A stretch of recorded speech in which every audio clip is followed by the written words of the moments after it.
Assalamualaikum warahmatullahi wabarakatuh. Beni Syafaat Channel kembali menghadirkan sepenggal kisah wanita perkasa Nusaybah binti Ka'ab radhiyallahu anha. Wanita yang disebut-sebut oleh Rasulullah SAW sebagai wanita yang kematiannya disambut oleh para malaikat. Kisah ini mungkin telah sering kita dengar, namun sekedar mengingatkan kembali tentang perjuangan wanita mulia ini, semoga dapat mengembalikan giroh kita untuk juga bisa meneladani beliau, wanita yang berhati baja. Hari itu Nusaybah tiba-tiba mendengar suara gemuruh bagikan gunung-gunung batu yang runtuh. Nusaybah menerka, itu pasti tentara musuh. Memang, beberapa hari ini ketegangan memuncak di kawasan Gunung Uhud. Dengan bergegas, Nusaybah menemui sang suami tercinta yang sedang tertidur di kamarnya. Suamiku tersayang, aku mendengar pekik suara menuju ke Uhud. Mungkin orang-orang kafir telah menyerang. Said yang masih belum sadar sepenuhnya, tersentak. Dia menyesal, mengapa bukan dia yang mendengar suara itu. Malah istrinya, dia segera bangun dan mengenakan pakaian perangnya. Sewaktu dia menyiapkan kuda, Nusaybah menghampiri, dia menyodorkan sebilah pedang kepada Said. Suamiku, bawalah pedang ini, jangan pulang sebelum menang. Said memandang wajah istrinya. Setelah mendengar perkataannya itu, tak pernah ada keraguan padanya untuk pergi ke medan perang. Dengan sigap, dinaikinya kuda itu. Lalu terdengarlah derap suara langkah kuda menuju ke utara. Said langsung terjun ke tengah medan pertempuran yang sedang berkecamuk. Di satu sudut yang lain, Rasulullah melihatnya dengan tersenyum kepadanya. Senyum yang tulus itu semakin mengobarkan keberanian Said. Di rumah, Nusaybah duduk dengan gelisah. Kedua anaknya Ammar yang baru berusia 15 tahun dan Sa'ad yang 2 tahun lebih muda memperhatikan ibunya dengan pandangan cemas. Ketika itulah tiba-tiba muncul seorang penunggang kuda yang nampaknya sangat gugup.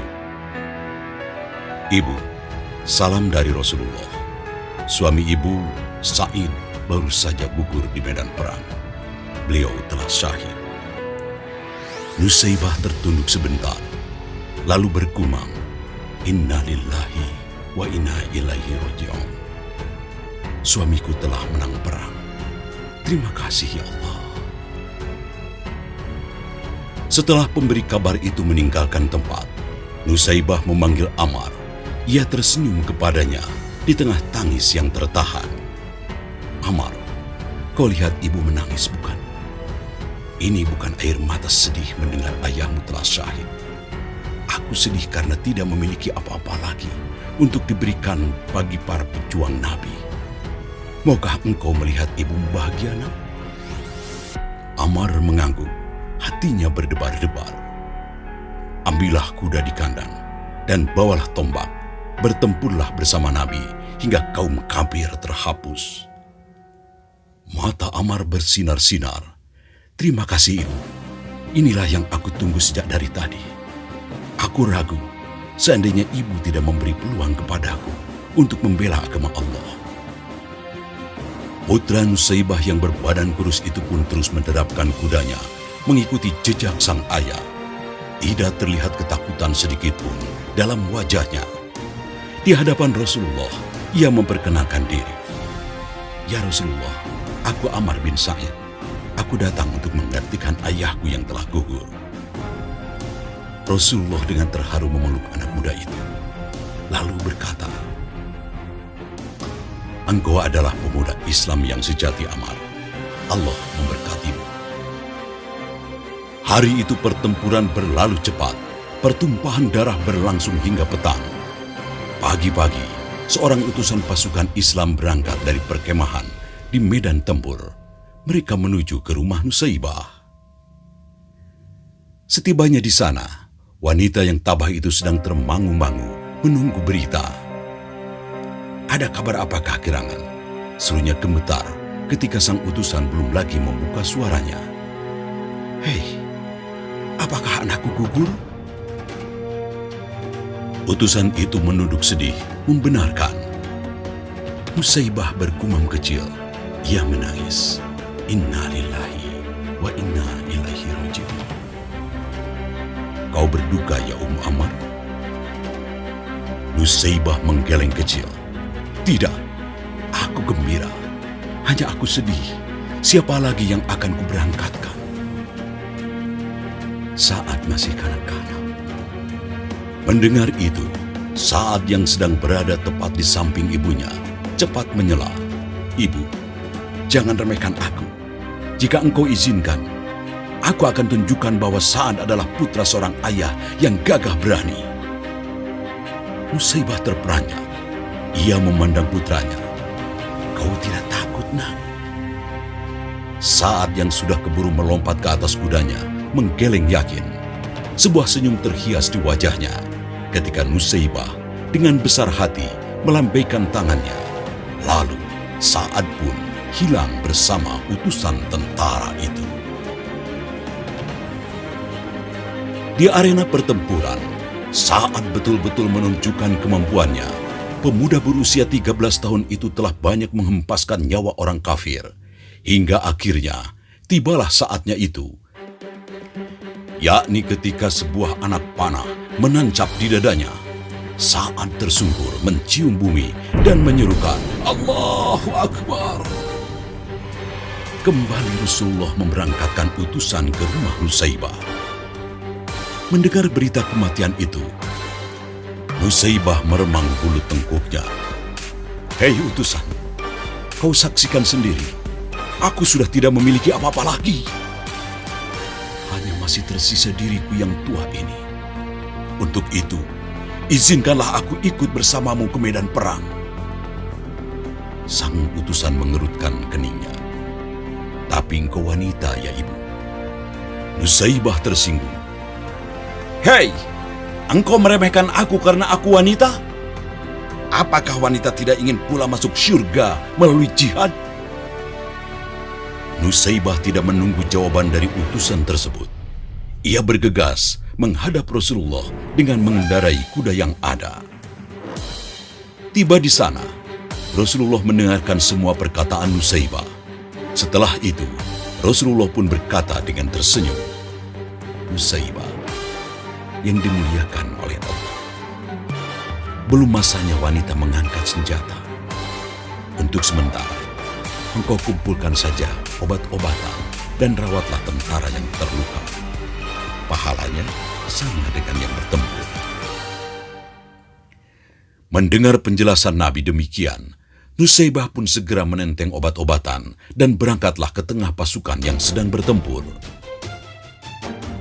Lalu dirawatnya mereka yang mengalami luka-luka dengan cermat.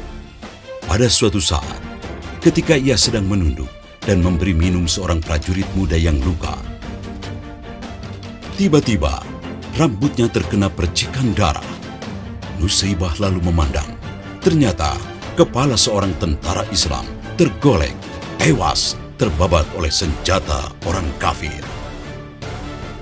Timbul kemarahan Nusaibah menyaksikan kekejaman ini. Apalagi ketika dilihatnya Rasulullah terjatuh dari kudanya akibat keningnya terserempet anak panah musuh. Nusaibah tidak dapat menahan diri lagi menyaksikan hal itu. Ia bangkit dengan gagah berani, diambilnya pedang prajurit yang tewas itu, dinaiki kudanya, lantas bagaikan singa betina, ia mengamuk. Musuh banyak yang terbirit-birit menghindarinya, puluhan jiwa orang kafir pun tumbang. Hingga pada suatu ketika, ada seorang kafir yang mengendap dari arah belakang dan langsung menebas putus lengan kirinya. Nusaibah pun terjatuh, terinjak-injak oleh kuda. Peperangan terus berjalan, medan pertempuran makin menjauh, sehingga tubuh Nusaibah teronggok sendirian. Tiba-tiba, Ibnu Mas'ud menunggang kudanya, mengawasi kalau ada orang yang bisa ditolongnya. Sahabat itu Begitu melihat ada tubuh yang bergerak-gerak dengan susah payah, dia segera mendekatinya. Dipercikannya air ke muka tubuh itu. Perlahan Ibnu Mas'ud mengenalinya. "Hei, apakah kau istri Sa'id?" Nusaibah samar-samar memperhatikan penolongnya, lalu bertanya, "Bagaimana dengan Rasulullah? Selamatkah Baginda?" "Baginda Rasulullah tidak kurang suatu apapun." "Apakah engkau Ibnu Mas'ud? Pinjamkan kuda dan senjatamu kepadaku." "Engkau masih terluka parah, Nusaibah. Engkau mau menghalangi aku untuk membela Rasulullah." Terpaksa, Ibnu Mas'ud menyerahkan kuda dan senjatanya. Dengan susah payah, Nusaibah menaiki kuda itu, lalu menderapkannya menuju ke medan pertempuran.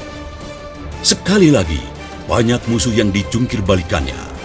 Namun, karena tangannya sudah buntung, hingga suatu ketika, leher wanita berhati baja itu terpenggal oleh sabetan pedang musuh. Gugurlah wanita perkasa itu ke atas pasir. Darahnya membasahi tanah yang dicintainya. Tiba-tiba, langit berubah mendung, hitam kelabu.